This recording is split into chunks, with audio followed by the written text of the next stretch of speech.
साइंटिस्टों द्वारा मेडिटेशन करने वालों पर एक रिसर्च की गई और ये पाया गया कि जो लोग रेगुलर बेसिस पर मेडिटेशन करते हैं उनके दिमाग में ग्रे मैटर ज़्यादा होता है।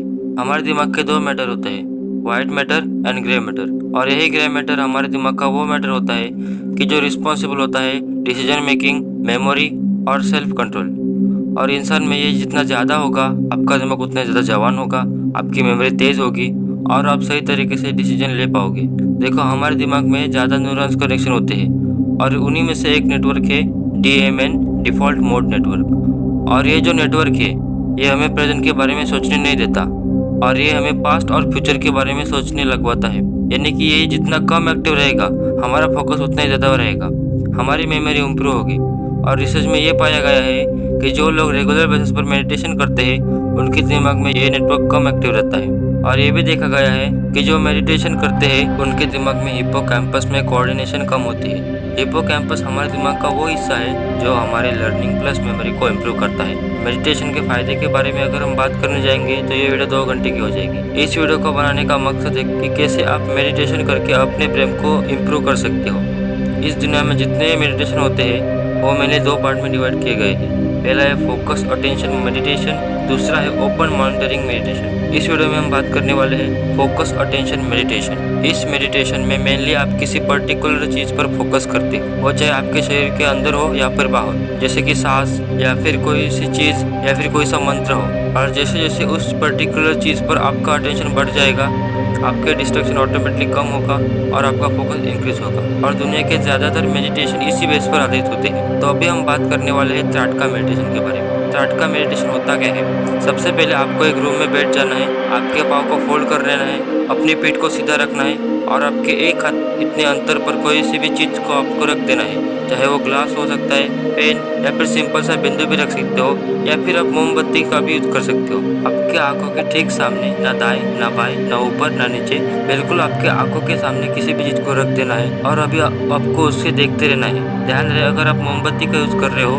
तो रूम में हवा नहीं चलनी चाहिए, वरना आपका जो ध्यान है वो भटकेगा। तो कोई भी चीज को सामने रखकर उसे देखते रहना है। ध्यान रहे, आपको पलकें झपकानी नहीं है। और अगर आपसे कंट्रोल नहीं हो रहा तो 5 सेकंड के लिए अपनी आंखों को बंद करें। आंखें बंद करने के बाद भी उस पर्टिकुलर चीज को माइंड में इमेजिन करते रहना है और 5 सेकंड के बाद फिर से आंखें खोलनी है और उस चीज को देखते रहना है और इस प्रोसेस को बार बार करते रहना है। अब इस मेडिटेशन को करने से हमारे दिमाग में क्या असर होगा? देखो, जब हम दाईं तरफ देखते हैं तो हमारे दिमाग का राइट हेमिस्फीयर एक्टिव हो जाता है और जब हम बाईं तरफ देखते हैं तो हमारे मस्तिष्क का लेफ्ट हेमिस्फीयर एक्टिव हो जाता है। और जब हम त्राटका मेडिटेशन करते हैं तो हमारे दोनों आंखें एक तरफ देखती है, हमारे दिमाग के दोनों हेमिस्फीयर एक्टिव हो जाते हैं। इसी कारण हमारे दिमाग की स्मरण शक्ति, चीजों को समझने की एबिलिटी और हमारा फोकस कंसंट्रेशन बढ़ जाता है। फोकस अटेंशन मेडिटेशन में एक और मेडिटेशन है जो दुनिया का सबसे इफेक्टिव मेडिटेशन है और हमारे फोकस और कंसंट्रेशन को बढ़ाने के लिए वो है प्राणायाम। क्या आप जानते हैं मेडिटेशन में क्यों हमारे सांसों पर ध्यान देने के लिए कहा जाता है? कि जितनी गहरी आपकी सांस होगी आपका दिमाग उतना ही ज्यादा तेज होगा और ये बात साइंटिफिकली प्रूवन है। हमारे दिमाग का एक पार्ट होता है लोकस कॉर्टिलस। जब हम सांस लेते हैं तो हमारे लोकस कॉर्टिलस में एक्टिविटी बढ़ जाती है और जब हम सांस छोड़ते हैं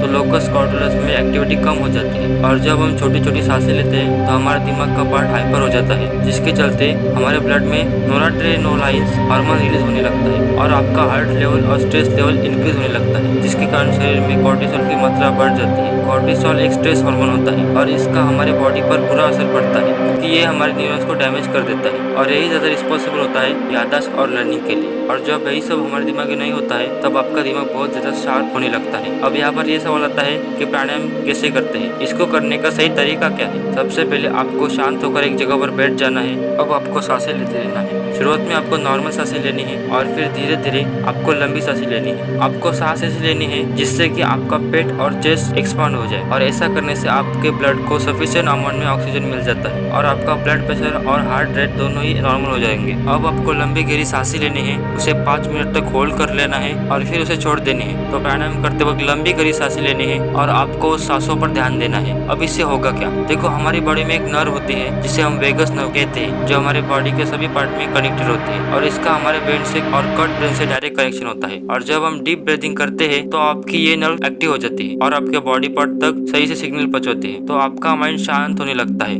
तो प्लीज इन सब मेडिटेशन को ट्राई करें और मुझे कमेंट करके बताएं कि इनमें से कौन सा मेडिटेशन आपकी लाइफ में इफेक्टिव पड़ा और कुछ एक्सरसाइज करके आप अपने ब्रेन को स्ट्रांग बना सकते हैं। अगर आपको उस एक्सरसाइज को जानना है तो ऊपर आई कार्ड में वीडियो आपको मिल जाएगी। अगर आपको वीडियो थोड़ी सी भी इंफॉर्मेटिव लगी तो इस वीडियो को शेयर करना मत भूलना और हमारे चैनल को सब्सक्राइब करना भी मत भूलना। मैं मिलता हूँ आपको किसी नेक्स्ट वीडियो में किसी नए टॉपिक के साथ। तब तक के लिए जय हिंद, जय भारत।